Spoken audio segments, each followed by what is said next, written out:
Hello, everyone, and welcome to our channel. I'm Mark, And I'm Rob. and today we're going to talk about Lin Dunn, the GM of the Indiana Fever, and whether or not you would fire her if you were the owner.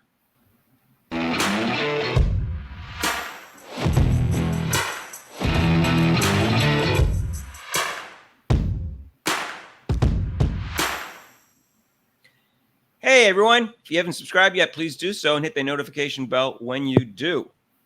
All right, Rob. So Lin Dunn is 80 years old. I understand she was a great coach. I don't know that much about her coaching history, except she won a bunch of championships.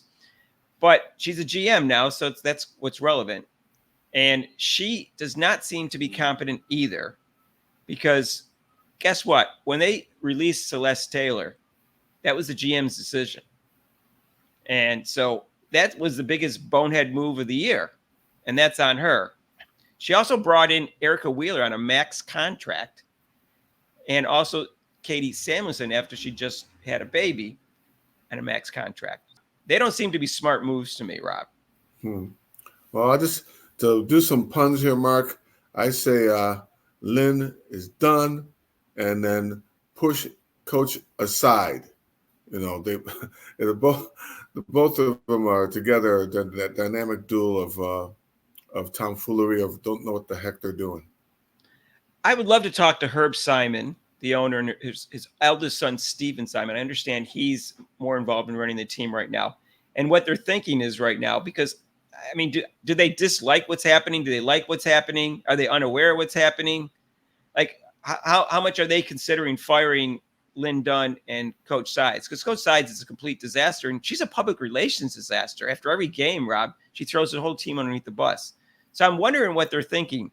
But Lin Dunn also should have fired Coach Sides a long time ago.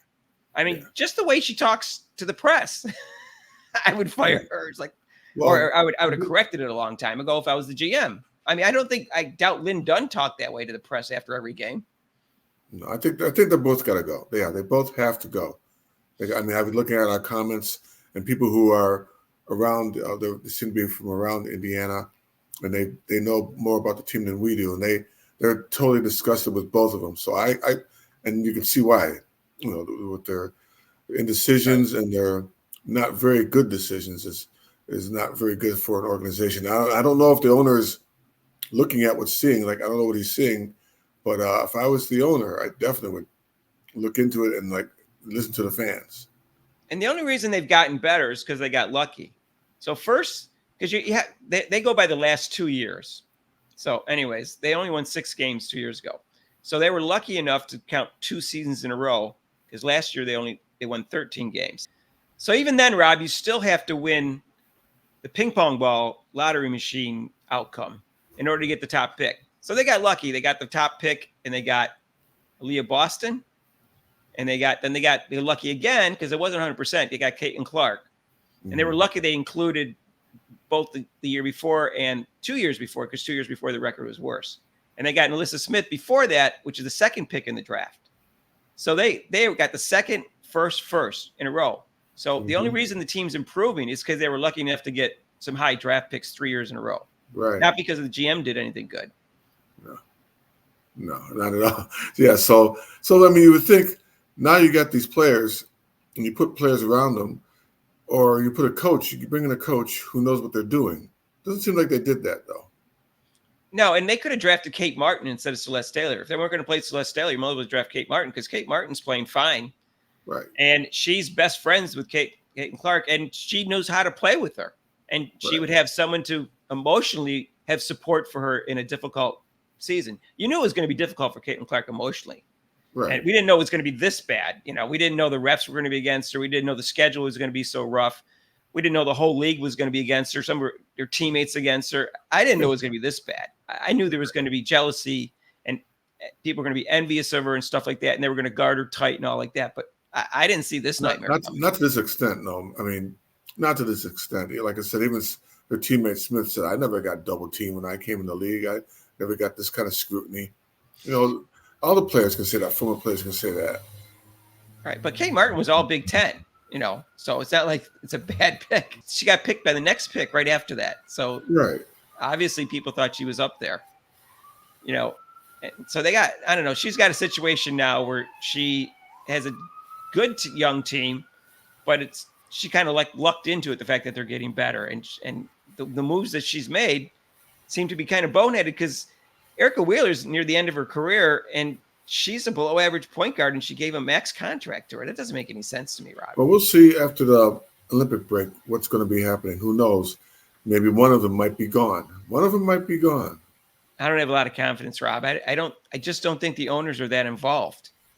Yeah. I mean, there's this quote about Herb Simon supposedly saying this is just a tax write-off for me. Now, I don't know whether he actually said it or meant it, but if that's the case, Fever fans are in big trouble. Yeah. that means he's never going to fire the general manager, and he's never going to put pressure on the general manager to fire the coach, or he's never going to fire the coach himself, or however they're going to choose to do that. But right now, from the comments that we saw the other day from Lin Dunn, she's got Christie Sides back, and that's a really bad sign. Mm-hmm. And she's indicating that she's done a really good job, and she hasn't. She's abysmal. No. That's the job. Horrible with the players, but horrible. I mean, fourth quarter management is very poor. Well, Rob, if you're Lin Dunn and you're supposedly this great coach, wouldn't you know more than any of us that Christie Sides is not a good coach? She must see what the things that she does wrong even quicker than we do. So there's something else going on then. I mean, theoretically, maybe she's not very smart, or maybe she likes to play dinosaur ball too. But I don't know, Rob, because somebody overruled Christie Sides about playing dinosaur ball because they're giving the ball to Caitlin Clark. I don't know if it was Lin Dunn. I don't know if it was the owner, but someone overruled her. I'm sure of it. Yeah. And I'm not sure I'm going to give Lin Dunn that credit. Maybe the owner, supposedly it was a rumor that they met with Lisa Bluter, and maybe the owner stepped in, and said, hey, give the ball to Caitlin Clark.